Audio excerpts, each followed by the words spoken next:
working together the gender-based violence, as we find jobs for the jobless, as we work together to make jobs.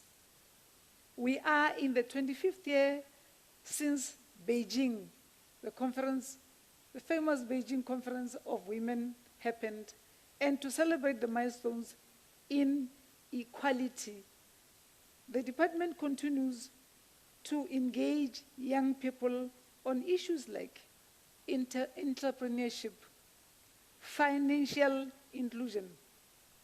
I've been in the government for a while, but there's only one president that I've heard him call it by its rightful name, President Ramaphosa. Empowerment of women and youth means financial inclusion. If they are not financially included in the livelihoods of the economy, there is no empowerment.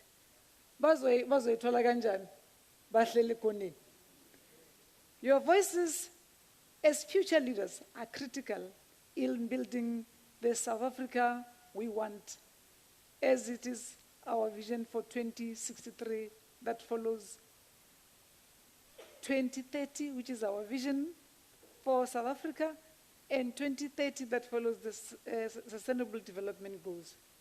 I will therefore, without much ado, on behalf of myself and my colleagues, those in the room and outside, call upon our President of the Republic of South Africa and the brand new Chairperson of the African Union, His Excellency Cyril Ramaphosa, to just give us some tip. We won't leak whatever you're going to share with us this afternoon. I saw him even holding his breast here, that it's going to remain with him until you speak. Mr. President, over to you.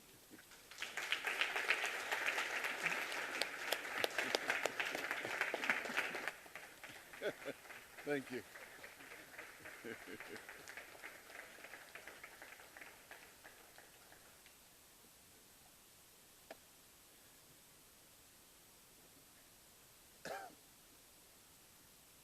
Thank you, Minister Maite Nkwana Mashabane, and Director of the Program and Chairperson of the NYDA, Sfiso Mtsweni, Chairperson of the NYDA, yes. An NYDA that is doing extremely well. They have been able to balance their books, and they are working extremely well with everyone, and they cooperate well with various structures, government and otherwise. And we're most impressed with the current leadership of the NYDA. Let's give them a round of applause. It's wonderful also to have Minister Dr. Blade Nzimande, the Minister of Higher Education, Science and Technology, and also Minister Khumbudzo Ntshavheni, Minister of Small Business. And it's good to have representatives, I'm told, of various youth organizations and formations here. And of course, it's always a pleasure to have the members of the media.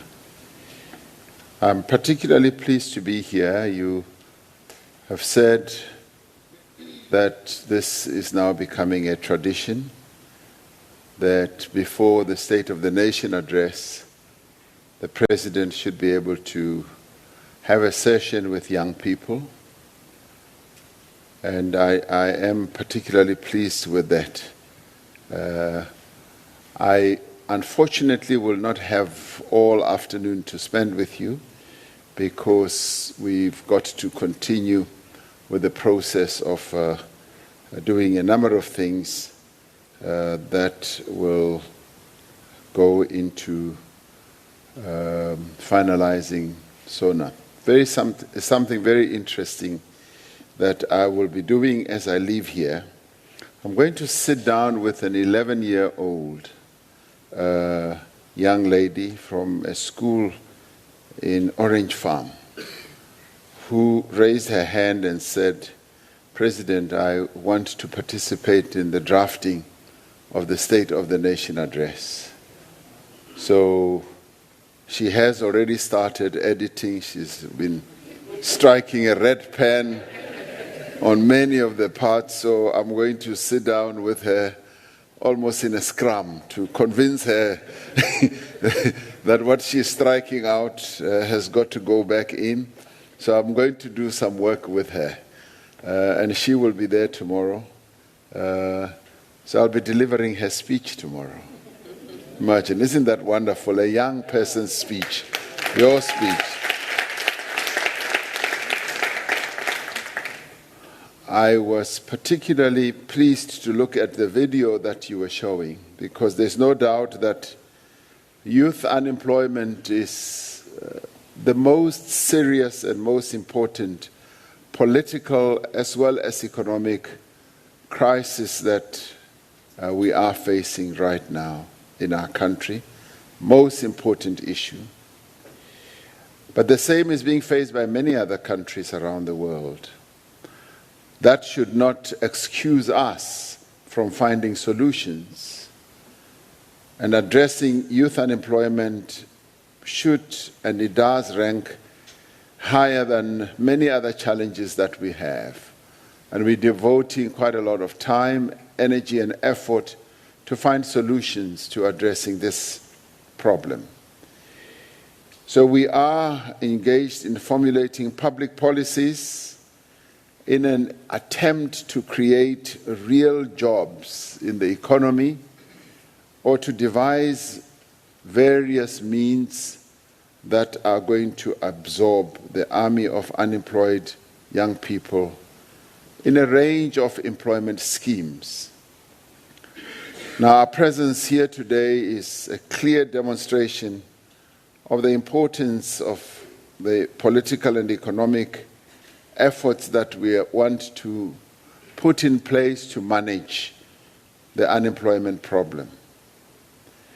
We have accepted that unemployment being an important problem, we need to devise ways to manage it, either by formulating and implementing particular public policies or by skillfully structuring interventions that will address this challenge. So we will want to come up with the two, public policy as well as interventions. Now, your presence here is once again an affirmation of what I would call the dynamism of the young people of this country, in that you have always sought to challenge us to find solutions. I'm glad that you've never sat back in a corner and just started complaining. And I'm particularly pleased that you are dubbing this session as not a complaint session, but a session in which you want to work with us to find solution. And it also puts to rest the notion held in some quarters that young people are complacent and disinterested in playing a role in the public life of this country. Most importantly, it underscores the importance of the concept I have been driving for some time, that it is there is a need for broad building of social compacts.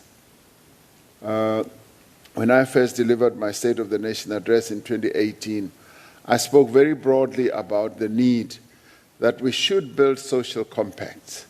We should have deep discussions with those people who are affected by whatever government seeks to do and to achieve. And there is obviously, which you mentioned, this mantra that nothing about us without us. And in this case as well, we don't want to do anything about you as young people without your involvement.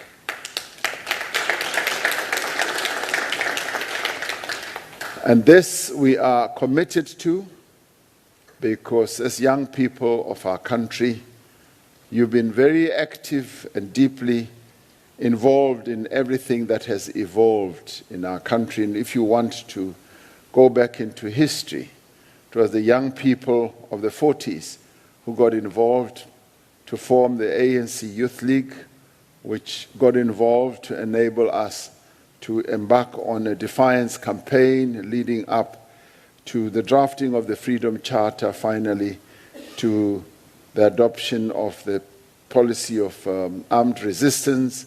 And it was the youth of 1976 that took up the cudgels and enabled us to heighten the resistance against apartheid. And today, as the youth of our country, you continue in that tradition to be involved in everything that affects you and involves you.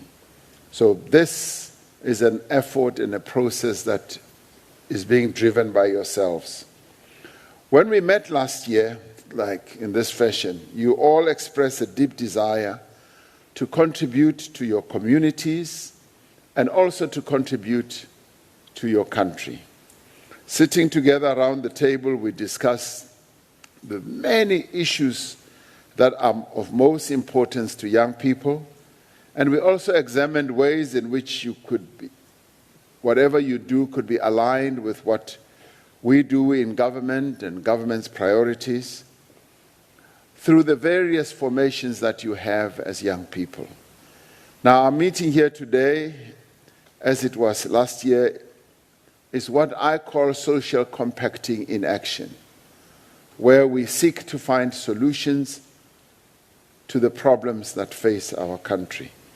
We are demonstrating that no policy or initiative around young people will take place without the full and direct participation of those most impacted and affected by the same policies or actions.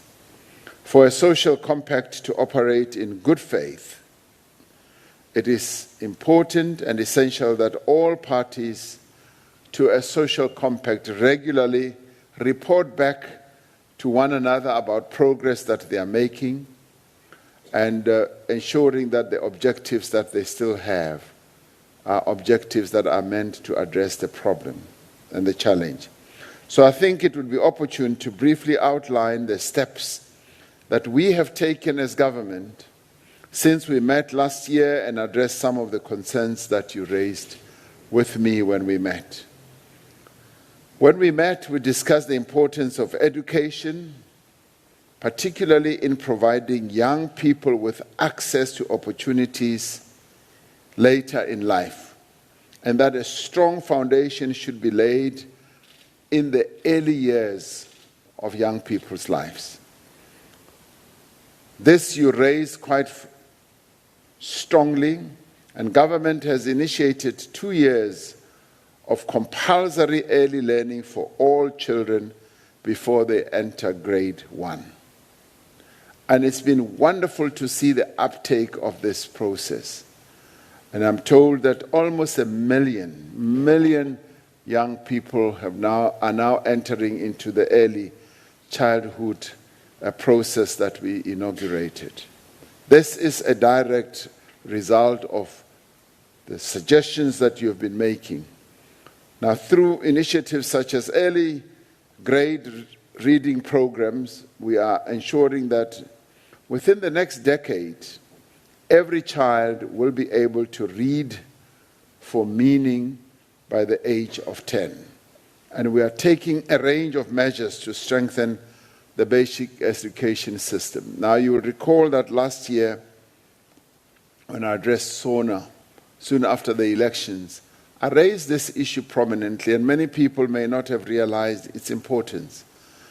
That we need, as a nation, to focus on ensuring that our young people are able to read for meaning so that they understand more and more what they are reading by the age of 10.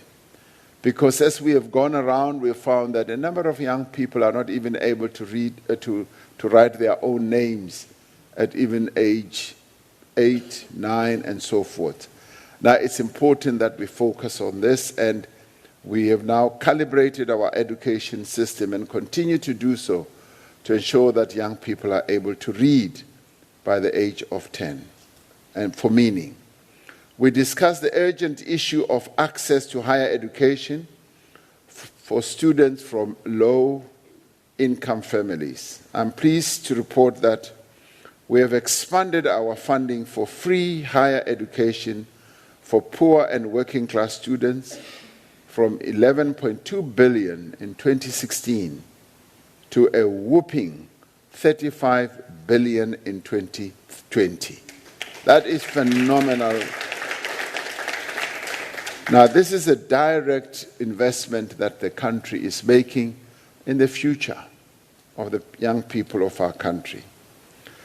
With vocational and skills training becoming more important in the changing world of work, as well as a pathway to self-employment, we continue to invest in supporting the curricula of TVET colleges across the country, as well as in expanding the network of technical high schools and specialized schools in our country. Now, the Department of Basic Education has spelled out a number of plans to have technical high school in every regional school circuit. And the process of expansion of the network of technical occupational TVET or technical vocational schools will take place over the 5-year period from 2020 to 2025. You will recall that we did report that quite a number of high schools are now at a stage where they are offering technical subjects. And Minister Motshekga did report that the good thing with this is a number of parents are pushing the young learners into the direction of taking technical subjects. And we are seeing a huge uptake in this regard, and this pleases us exceedingly. We are also in the process of curriculum redesign in existing schools to introduce subjects like technical mathematics, maritime studies, aviation studies, and many others. This is being done to align the educational curriculum with the skills that are needed in our economy. We've been able, particularly through the education committee that we have, HRDC, to look at what the economy needs. And we are now calibrating the needs, our curriculum to the needs of the economy. What was most encouraging about our meeting last year, though, was the great interest expressed by young people who participated, and some of them are here, in self-employment pathways. And I was quite elated to hear young people say, President, we just don't want to be job seekers. We want to be job creators ourselves. We would like the tools, the knowledge, and the wherewithal to become job creators. There's nothing that can be as pleasing as that in any government when you hear young people say, we want to create jobs, so help us to be job creators, and that we should not just be job seekers. And I want to applaud you for having come up with that request to us.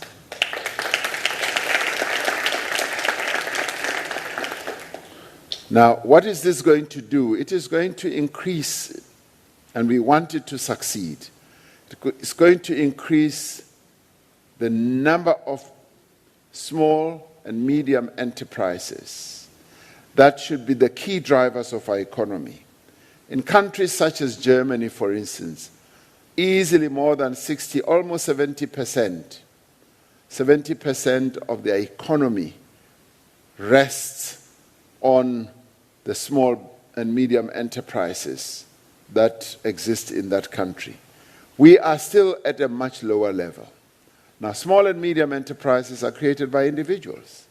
Individuals, yes, they need to be supported, they need to be given the wherewithal, they need to have access to finance, to credit, but we want more and more entrepreneurs to have access to just the opportunities of running and creating their own businesses. And so when young people say to us, we want to be able to create jobs, we are extremely pleased. So you wanted us to focus on pathways that are going to enable you to start your own businesses and to employ people. We are determined to make it easier for young entrepreneurs, yes, to get their own businesses off the ground without having to be saddled with onerous red tape. And that is why today we're very pleased that the Minister of Small Business, Minister Khumbudzo Ntshavheni, is here. We have launched the Biz Portal website to allow you to register a company in only one day, which includes getting approval from CIPC, that is the commission that registers companies, registering with the Unemployment Insurance Fund, and also getting a tax number with SARS, and even opening a bank account.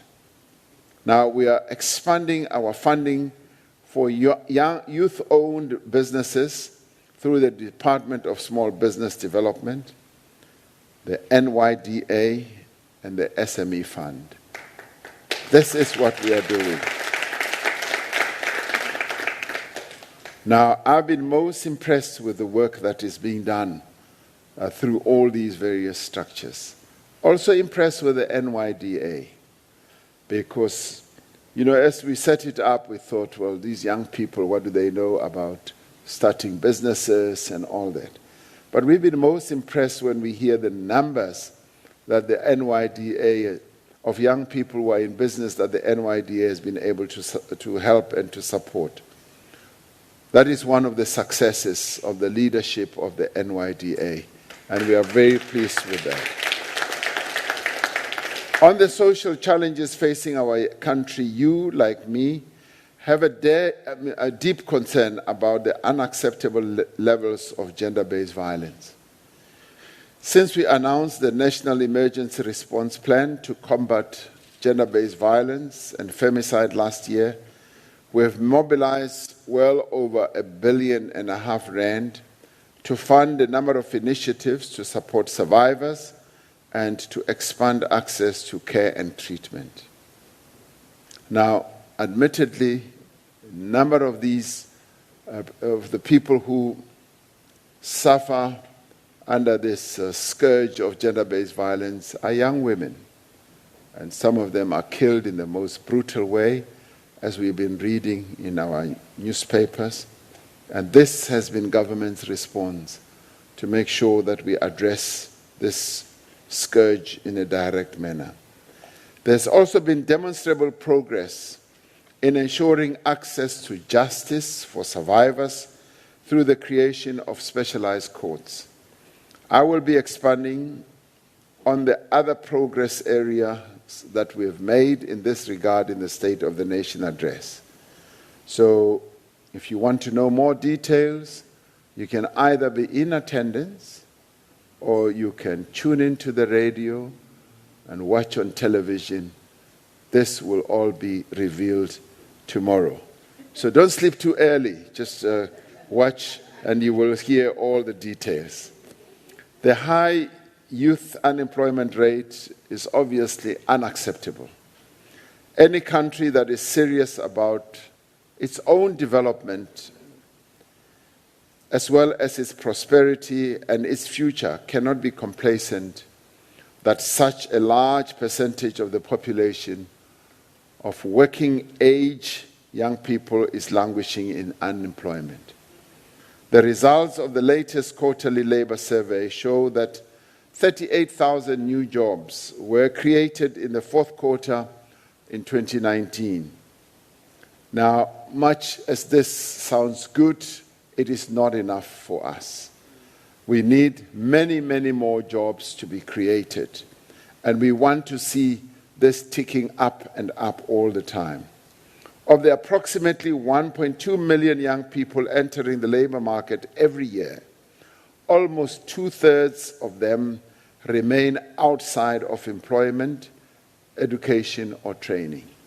That is a huge number of young people who still stay out of education, training, or employment. Now, addressing youth unemployment remains my most foremost priority. And this is something that I want to reiterate here today. I promised last year that we would develop a comprehensive policy, comprehensive plan, which is coordinated from the presidency to create opportunities for young people. And now I'm here to report that we are commencing with the implementation of the Presidential Youth Employment Intervention, which will set out 5 priority actions for the next 5 years. What distinguishes this intervention is that it is being driven by a specialized project management office in the presidency, and its aim is to increase levels of alignment and focus across government and begin to tackle youth unemployment at a fairly large scale. In my address tomorrow evening, I will announce some of the immediate steps that we are going to take to make this a reality. And we've been in planning mode for quite a while, and tomorrow we will then unfold what steps we believe will be impactful in addressing this challenge. To create opportunities for young people, we will have to achieve 2 things. Firstly, we must accelerate the growth of competitive, export-oriented, labor-intensive industries, where the rate of youth labor absorption is often high. Secondly, we must ensure that the most marginalized young people have the support that they need to access these opportunities. Young people who have been unemployed for a long time, like we had on the video there, where one young lady was saying she's been looking for a job for more than 5 years. And those who cannot afford the cost of searching for work. And we heard one of them saying she's now run out of money to continue to look for work. And those who also lack the social networks, and a number of them don't have the social networks, don't know who to go and talk to, who to send their CVs to. Now, these are particularly the marginalized young people that we want to address. And we meet them in the streets of our big towns, in the villages. And as you see these young people, they are languishing in total hopelessness, unemployment. And those are the young people that we want to assist. Our first priority is to create what we call a national pathway management network for young job seekers to view and access learning and work opportunities, and also to receive a basic package of support and work readiness training so that they are also able to be matched to employment and other economic opportunities. This is especially important for those young people who are marginalized and excluded from the economy. We will, through this pathway management network system, be enabling young people to know at least where to go, where help can be accessed, so that they don't sit out there in Umtata or Gabelatsane or Pampierstad or Saldanha Bay and find that they have no access to any form of help. Now, through this platform, young people will receive support in person and online to create their own CVs, because some of them don't even have the ability to structure and write a CV for themselves, and to develop their job search and interview skills. Some of them don't even know how to present themselves when they are interviewed. Some of them get to the interview chewing gum and sitting just like that when they have to be interviewed, and don't know how they should deport themselves. Now, all that needs to be addressed, and we need to prepare our young people for that. Now, with time, this will get better and better, but we must address it right now. And they will also be able to complete online assessments to show their capabilities. Now, we say all our young people have something that they are good at, something to offer, and they have a variety of capabilities. So the online process will assess those capabilities so that they can be matched to jobs and opportunities that are available in the market. This, I believe, is going to be a game changer for many young people who simply don't know where to start. A game changer because it's already been tested and piloted.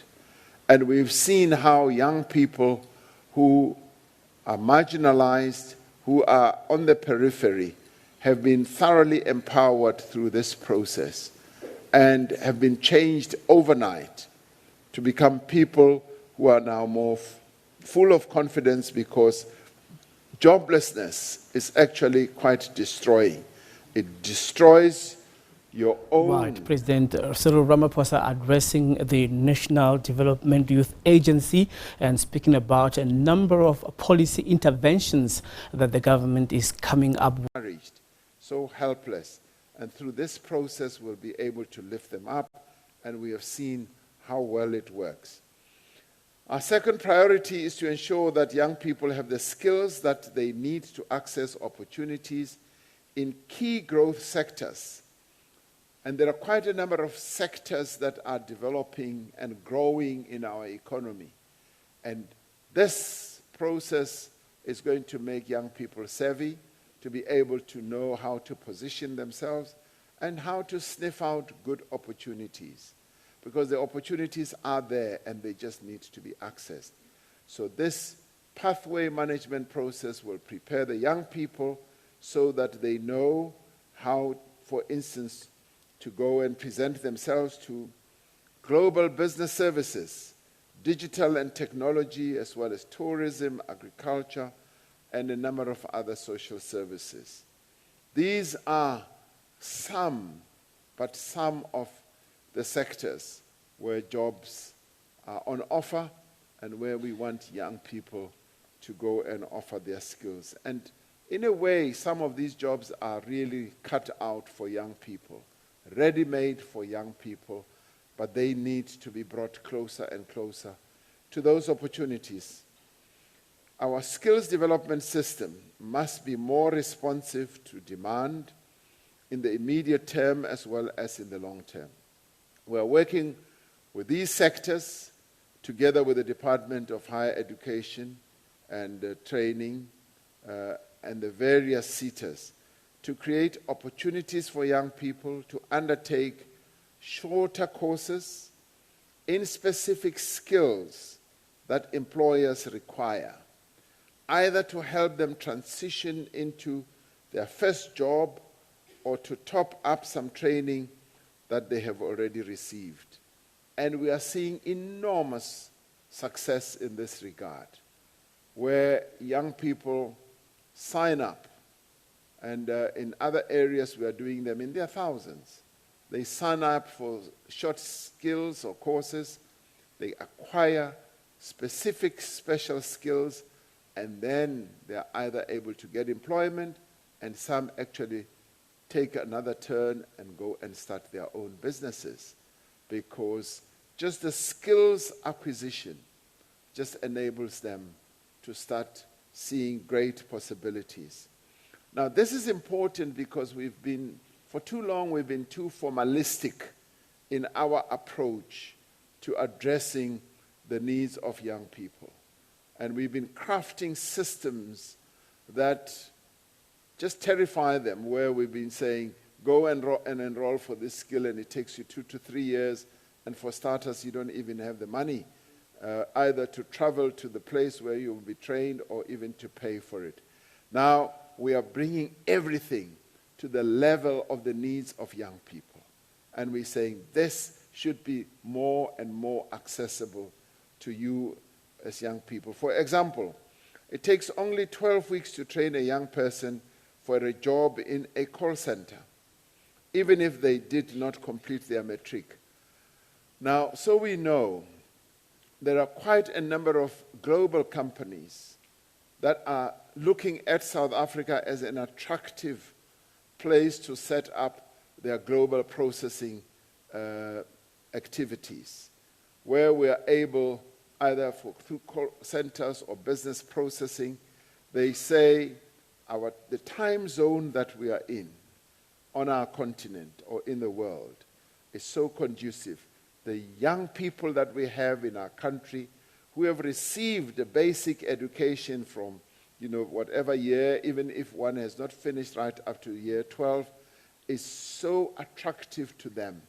And they are just given quick training for 3 months, and thereafter they are then able to be brought into business processing activities, and this becomes a stepping stone for greater things that those young people can be exposed to. And some of them even end up having to travel overseas to do the work of the various companies. Now, global business services sector has created more than 20,000 of these jobs in the past year, and it can absorb even more young people. And I found it very interesting that some of these companies actually say, rather than even set them up in the big cities, Cape Town and Johannesburg, we actually want to set them up in the townships, near where our people are living.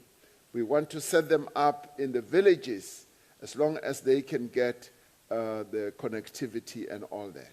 So this is what we want to encourage, because what this does is to spread opportunities.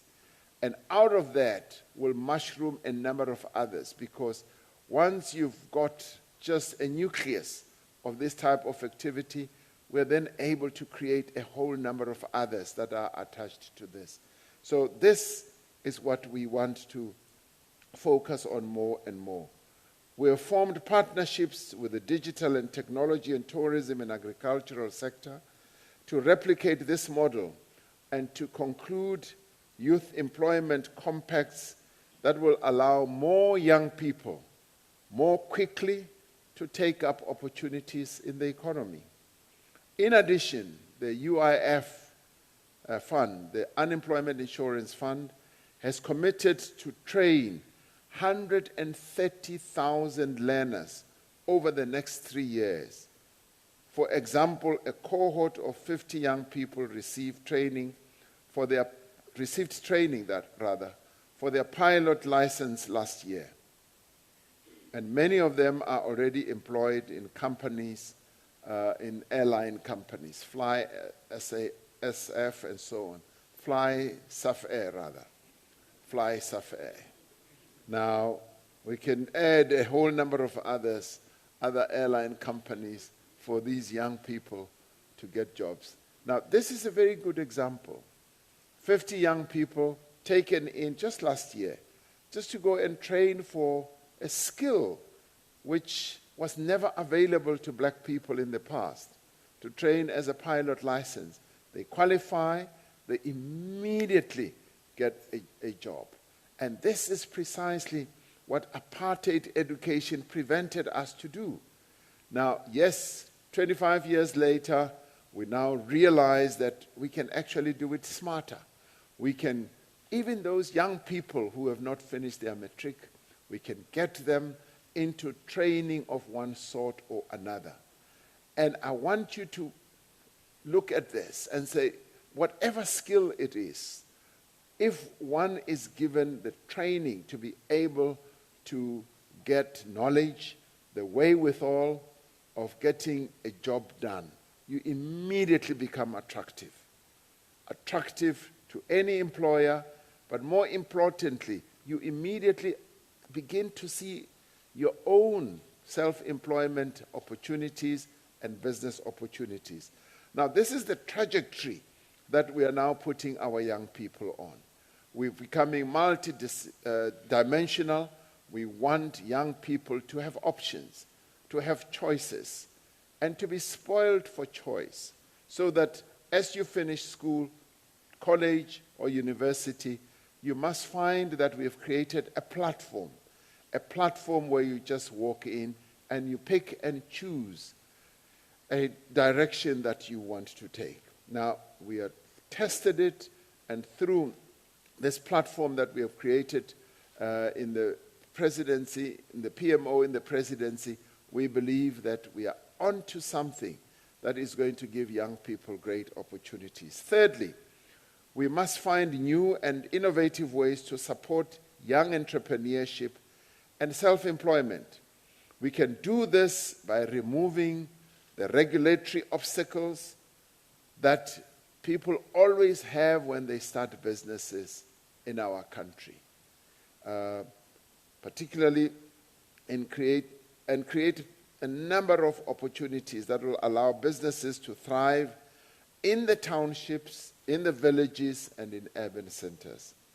We're focusing on both the enablers that must be in place to support young entrepreneurs, such as connectivity, affordable data, and the opportunity areas that are ripe for innovation, such as the food economy, the green economy, as well as the waste economy.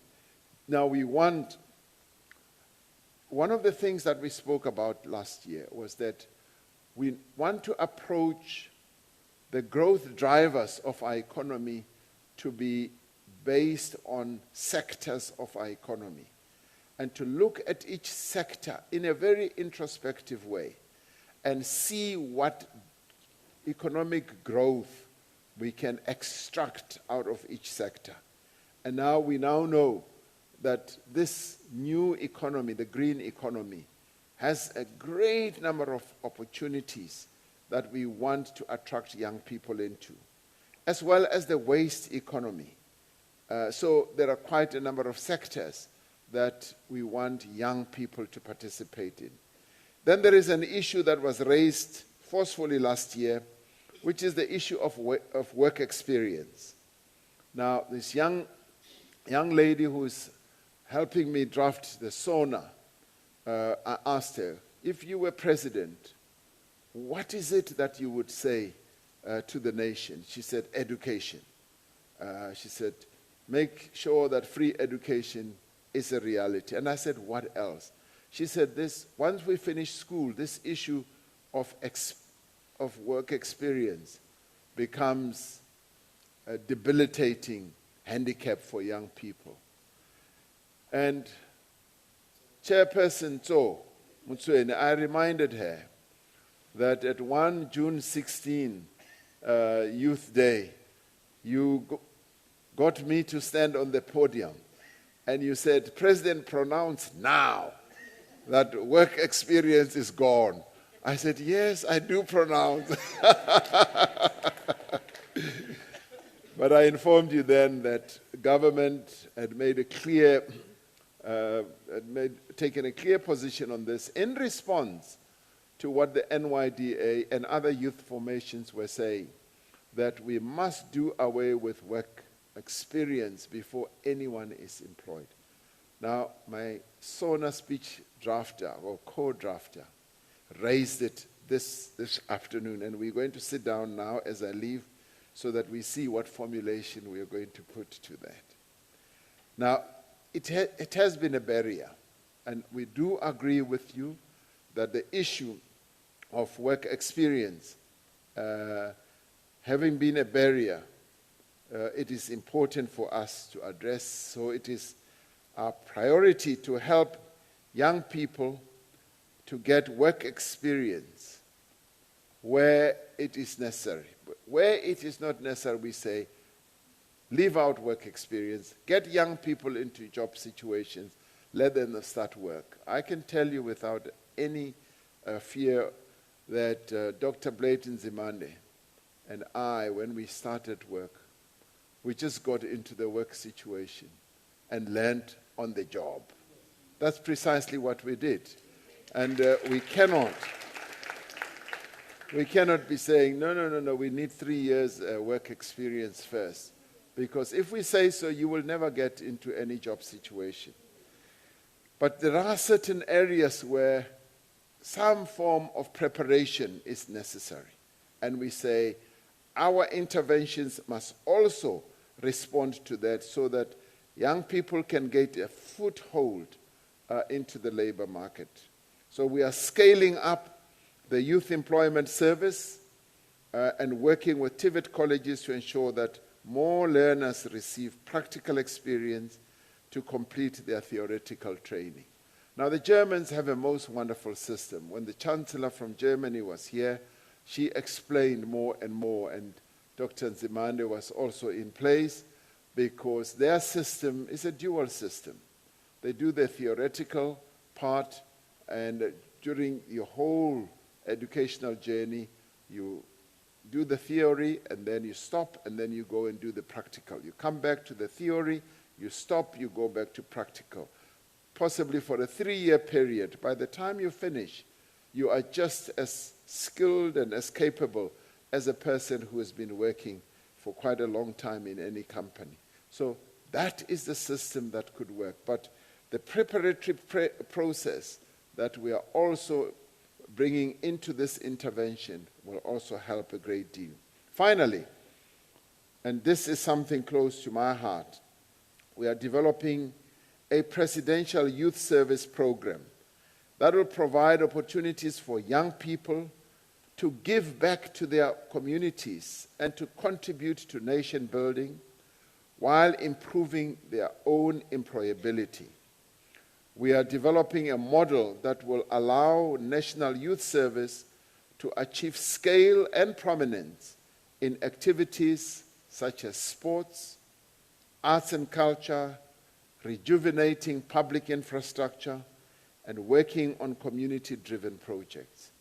Now, the youth service that we are calibrating and putting into place will enable young people to get into work situations that are going to enable them, one, to give back to society, but enable them also to earn an income whilst being prepared for a whole range of other areas of real work on a more permanent basis. Now, these 5 actions represent an ambitious as well as an unprecedented new agenda for youth employment, working both to create more opportunities for young people and to unlock the energy and potential that young people have to offer. What makes the Presidential Youth Employment Intervention different is that it brings together the Presidency, it brings together the NYDA, the Departments of Labor and Employment and Labor rather, Department of Higher Education and Training and Science and Technology, and Small Business Development. It also brings together public-private partnerships such as the Harambee Youth Employment Accelerator, as well as the YES program. Now, it will agglomerate a whole number of others as we move on. But that is its strength. It is bringing together entities that have been doing a lot of work with regard to youth employment. And as we amass them all under this presidential initiative, we believe that we will gain more traction. We will only tackle this crisis if we are willing to change the way that we work and do things differently. Aligning our programs and initiatives under the broad umbrella of the Presidential Youth Employment Initiative will ensure that there is greater impact and scale. It will also serve to inspire confidence amongst young people and be able to demonstrate to young people that indeed we are serious about tackling this.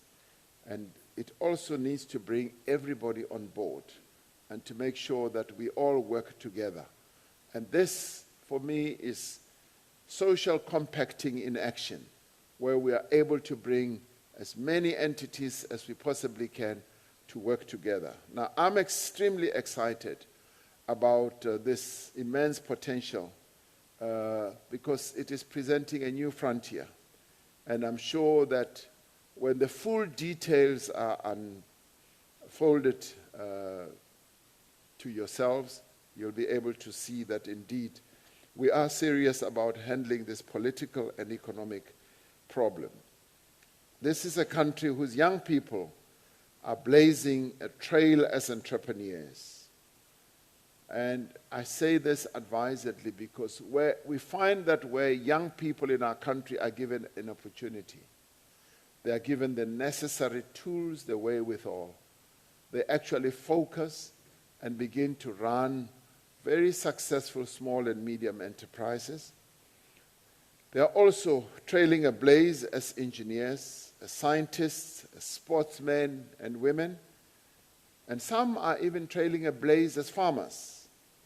Of course, some are comedians and they're doing extremely well, making a lot of money, making jokes out of us as politicians.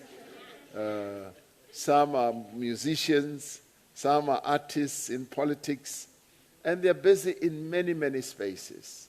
Now, our country is replete with young people who are really talented and committed. Now, what this is seeking to do is to give young people pathways, to give them the greater chance and opportunities. You possess great energy as young people and also have great potential. And this indeed gives me a lot of hope about our country. And as we work to create all these pathways, these chances, these opportunities for young people, I know that they will be taken up. Now, I'm inspired by your determination and perseverance and want to say to you today, take these opportunities up. And as you said, so in the end, I am really appreciative of the fact that many of our young people are not really coming forward just complaining. They are coming forward with complaints, yes, and solutions. And with that, we are immensely encouraged, and we can only say, keep doing it.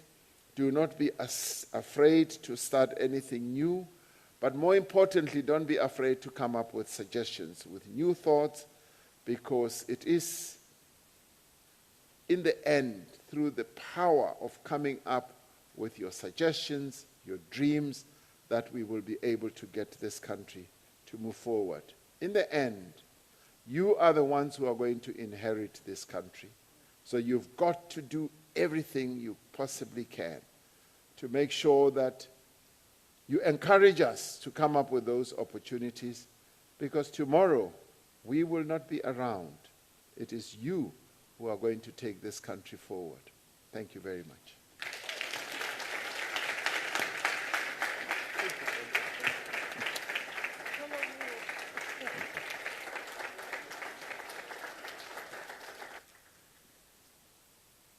Thank you very much, President. Another round of applause, please.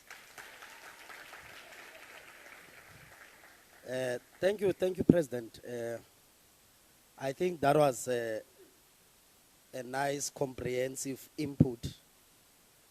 And we want to appreciate the fact that there's a follow-through on the issues that were raised before, and that indeed we are now moving forward, President.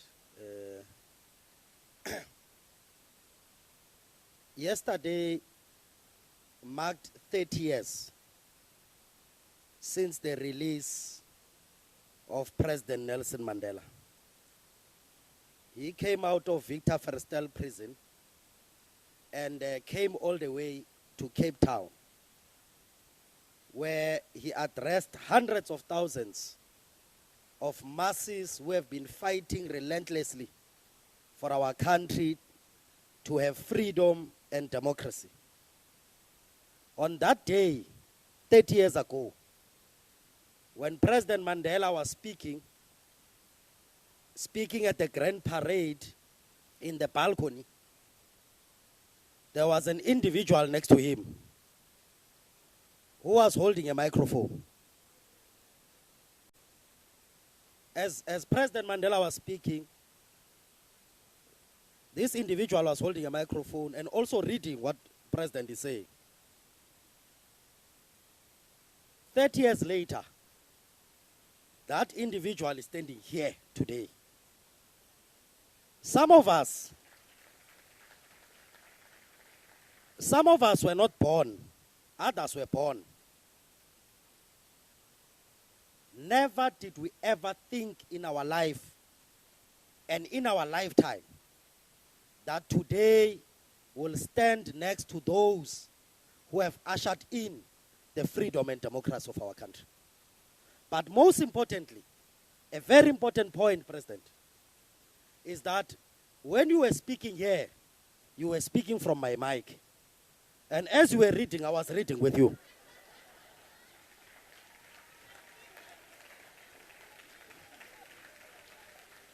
I'm not sure what it means, President. I will allow people to advise me as to what will happen, not 30 years later, but 10 years later. 30 years ago, the President, Sondhezaland. And there are two things, President, that we want to raise it here. That you came into office in 2018. It's 2020. When you came into office, President, we said, this is what we want to see out of government. Sometimes it is said that government moves like an elephant. So it's coming to you. And we said we no longer want a government that moves like an elephant. We want the speed of a cheetah because we want services to be delivered. Now, this is what we have done, President, in 2 years. You did not become an elephant. You became a buffalo. Because we said, President, you can't tell young people to go to school. They go to school, they come out with degrees and diplomas and still look for work and be told that you need 5 years and 10 years experience. When we made an example, we said, we are not convinced that somebody who's a receptionist needs 5 years experience. All you need is just to pick up a phone and transfer the phone to the next office. Now, President, you have delivered on this one. The second thing that we have said, we said, President, part of dealing with youth unemployment is that we don't only speak about formal employment. We must also speak about self-employment. We must also ensure that those who are neither in education, employment, and training don't just sit in a street corner and wait for a job. There has to be a service that these young people are actually involved in. We spoke about a National Youth Service Program, and we're happy today that we no longer speak about a National Youth Service Program. We speak about a Presidential Youth Service Program. This is how high it has been elevated. And in that program, we speak about three things. We say that there are many schools in South Africa. Teachers have stopped teaching our kids sports. They've stopped teaching our kids recreation, such as drama, arts, and culture. We no longer have choirs in schools. We no longer have school sports.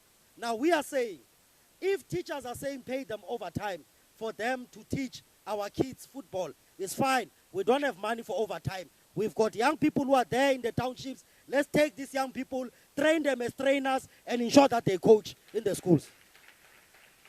Let's make sure that our townships have got arts and culture because, President, one of the things that unite us in this country, we've got one beauty queen called Zosbini Tunsi, who proved that South Africa has got the most beautiful people in the world.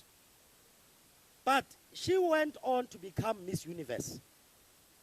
We've got the rugby team in South Africa that went on to become world champions. We have got the netball team in South Africa that went on to become African champions. This means that we can't underplay sports, arts, and culture. We must elevate it, and we must use it to unite our country. So, We are very happy, President, and we want to say you are on the money, you are with us, but there's one thing, President. One. As I was reading with you, I thought you were going to get to that paragraph, but you are not getting to that paragraph. Because the third thing we asked you, President, we said the NYDA continues to do very well. We have increased our reach. When we came in, there were only 15 offices of the NYDA. Today, as I'm standing here, 2 years later, we are sitting at 49 offices in this country. By the end of March, we are going to be sitting in 54 offices because we want young people to have access to the NYDA on the ground. Young people come to us, they want various services. We assist them. We've got a grant funding program for SMMEs. But the problem is this, is that you have 10,000 applications and we're only able to service 2,000 applications. Because there's always been an issue about the budget of the NYDA. So in these two that we have delivered, President, please increase the budget of the NYDA. In fact, this year we're going to take it a step further, President. We've got now a pre-SONA. We must now have a pre-budget speech session with young people. So that the Minister of Finance can come and tell us. And he must not tell us a lot of things. He must go to the slide where he says the budget of NYDA. If that slide is not there, then we're not going to listen. But thank you very much, President, for your speech. It was truly inspiring. And I think all of us seated here today, we look forward to the State of the Nation address. And we want to say, President, that don't be deterred. Stand up and deliver the State of the Nation address. Every house has got mosquitoes. You just take a doom, you doom it, and you continue. Now, this is how we are going to work now. We are going to ask fellow ministers to join us on stage. For the president, because we are going to allow the president to go and draft the speech with the 11-year-old genius in our country. But before he leaves, I'm just going to give 2 of you to him. Then the rest of you, here's Minister Nzimande. For instance, you can say to Dr. Nzimande, when you said students must fall, what did you mean? So he's here for that. I know for the last 2 years he's here. NYDA has brought him here. So can I have 2 hands? Now remember what I said. You don't complain. You say, President, yabona. Ucomplain nje ngokuhlalisa phansi. Siyazwana yithi. You'll be the first one. You will be the second one. The lady with the uniform. Is there a roving mic? Yes, that's the first one. Yeah. Honorable President, fellow ministers, distinguished guests. My name is Bright Hlongwane from an organization called Youth in Business South Africa. It represents over 3,000 young entrepreneurs across the country. In the interest of time, Mr. President, we wrote our recommendations down, and I'm going to hand over a copy of those recommendations to Ms. Diko. But those recommendations also include these 4 or 5 recommendations. We call, because I'm not here on my capacity, I'm here on organization's capacity, so I'm going to refer to us as we. We have a crisis or an issue of funding as young entrepreneurs. So we have the businesses, we have the business models, now it's the issue of funding. The IDC, CIFA, NYDA, and other institutions do exist, but we believe that they must be given more resources so that they can be able to assist us as young people. We also call for intensive skills development. I, for one, was privileged in 2017 to attend an entrepreneurship program in Stanford, USA, where I learned that in the USA they have something called the Presidential Youth Advisory Board, which is also a recommendation here that we call you as the president to constitute a body that will be representing all youth formations in the country, which will be called the Presidential Youth Advisory Board. We also call for a national youth fund. Also, I was privileged to attend the investment summit, the investment conference, which was last year, where the country raised over 393 billion in new investments. We also call for a set-aside fund for young entrepreneurs from that portion which we raised at the investment conference. Also, lastly, and I'm glad that someone said it's going to be happening, we called for a presidential youth summit where we as youth formations across the country will get a chance, a whole day with you, so we can engage on what young people are facing in the country. And fortunately, this is my third acquaintance with you. The last time I saw you was at the investment conference, and I showed you the back of my t-shirt, which says, creating more job makers and less job seekers, which is the lifeline and the motto of Youth in Business South Africa. I thank you. Sabo. There's a young lady there.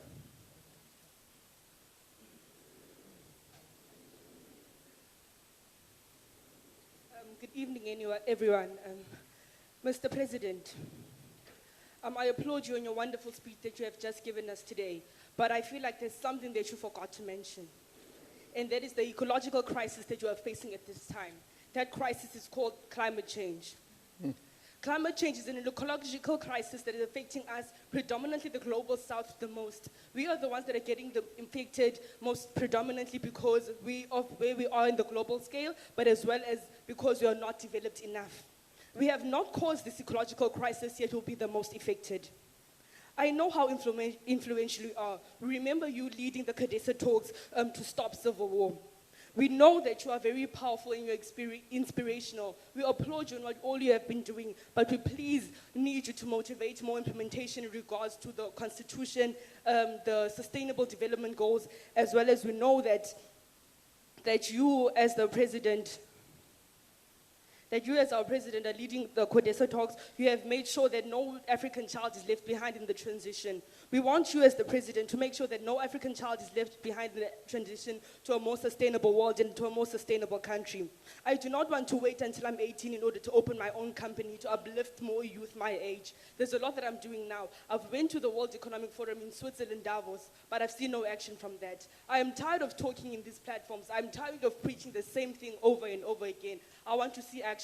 I want to see implementation. And I believe...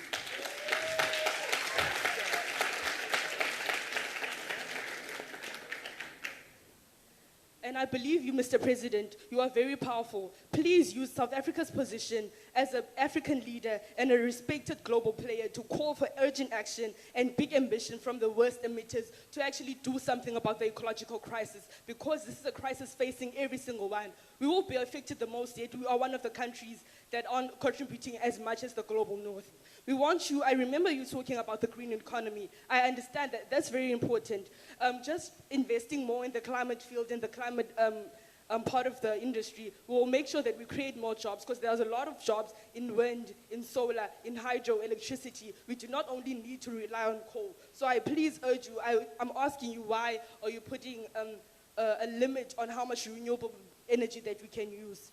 In closing, youth will not be silenced. You know how powerful youth can be. We remember the 1976 Soweto uprising. Our youth will not be silenced. Please do not omit this problem. Please pay attention to this problem, as we are facing an ecological crisis that will hit us hard, as it's already hitting in parts of Eastern Cape, Cape Town, as well as the KZN. Please do something about the ecological crisis that is climate crisis. Thank you.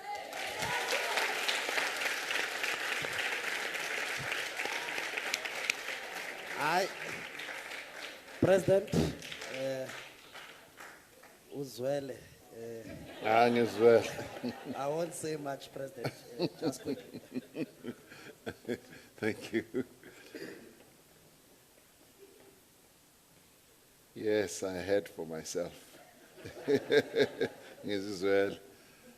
Now, thank you very much. I'm delighted that, as I will leave shortly, ministers Nzimande, Maite Nkwana Mashabane, and Nchaveni will remain to continue the dialogue with yourselves.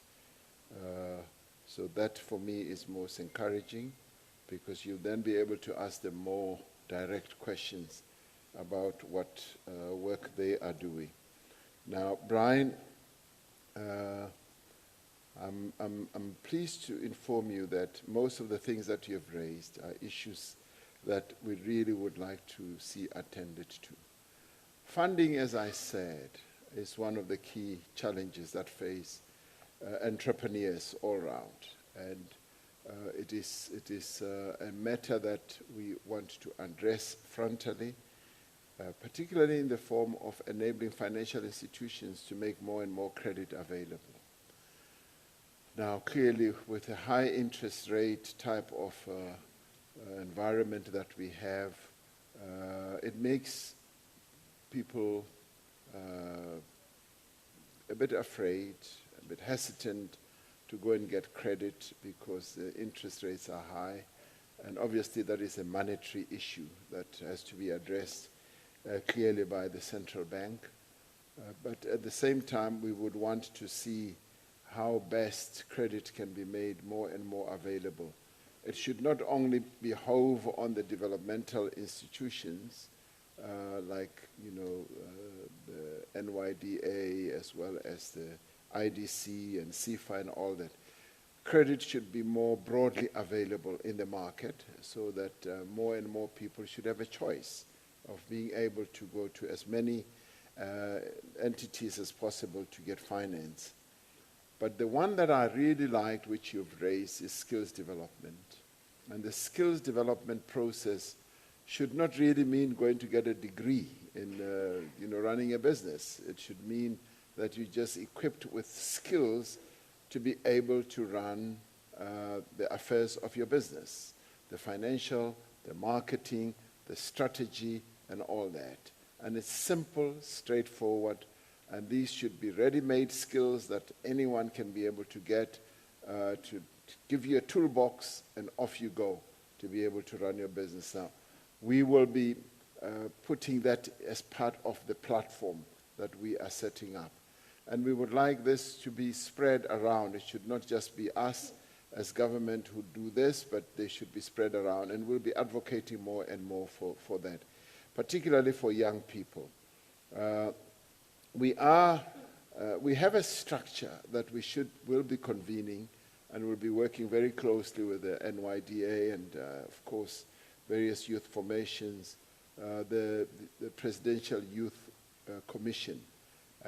Is supposed to meet, and I'd like to see it meet this year, so that we are able to get young people to meet and get things off the ground. And Minister Maite Nkwana Mashabane will be working on that so that we are able to get it off the ground.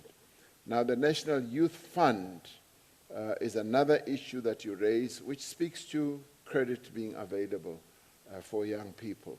Now, the NYDA, in a way, is able to fund startup businesses for young people and all that, and CIFA is also able to assist, and we've got the other developmental institutions, but in this case, you say you want a dedicated youth fund that is going to focus on young people. We hear you. We hear you very, very clearly in this regard.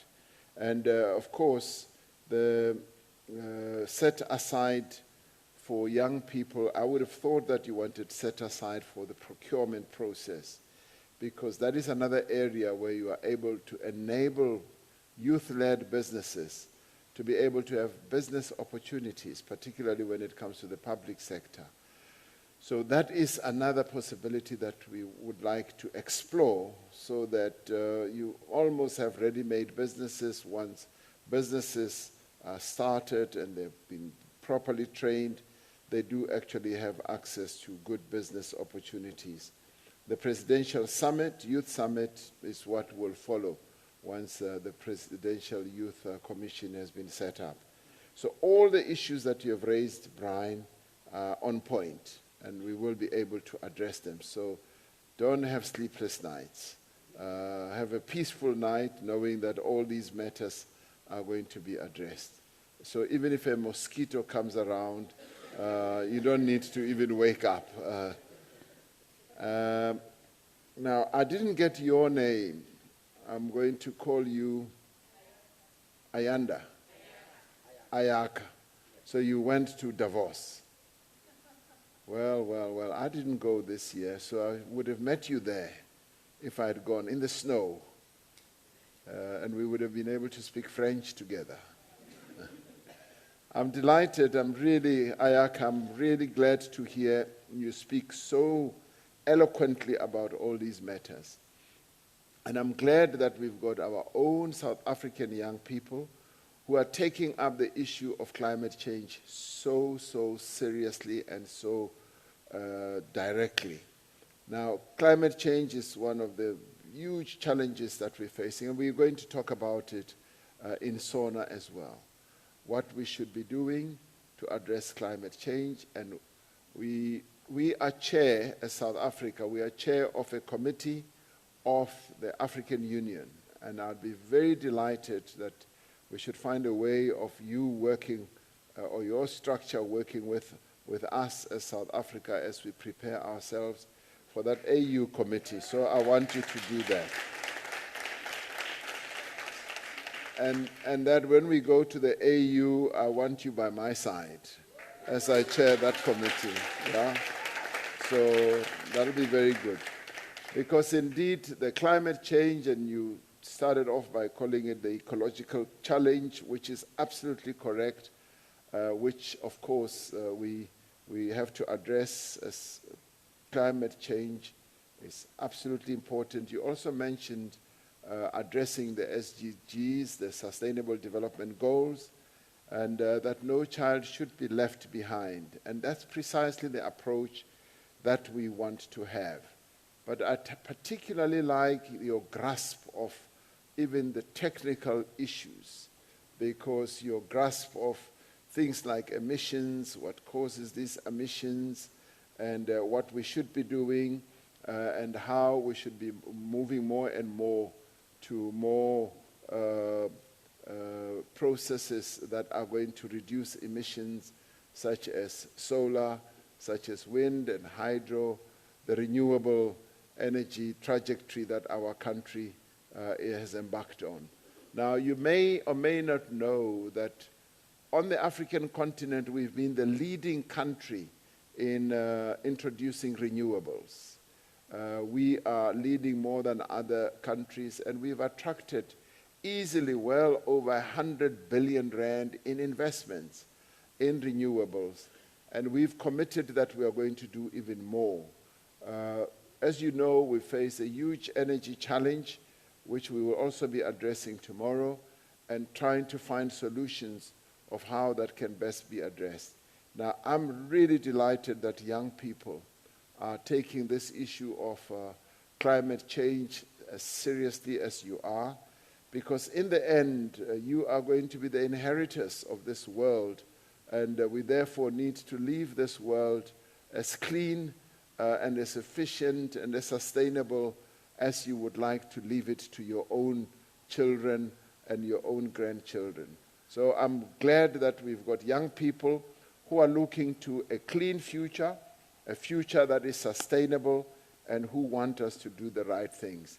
Please continue urging us, and if you have to, push us to do the right things in this regard, because it is very important for what you are going to inherit. So you've become my new friend and my new partner in all this. Thank you very much.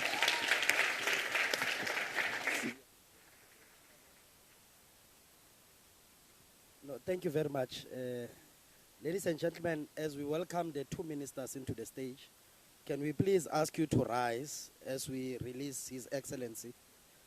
Thank you very much to Team Presidency. Thank you very much. Thank you.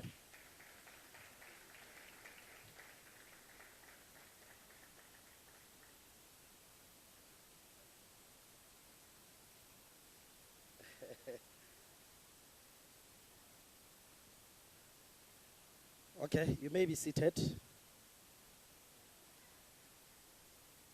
You may be seated as we welcome the Minister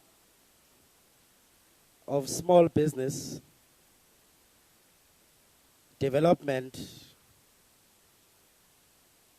and the Minister of Higher Education, Science and Technology, and the Minister in the Presidency responsible for women, youth, and people. Can we ask that door to be closed, please? Thank you. So, as we said, this is a dialogue. Can we ask that door to be closed as well? Don't know why it's opened.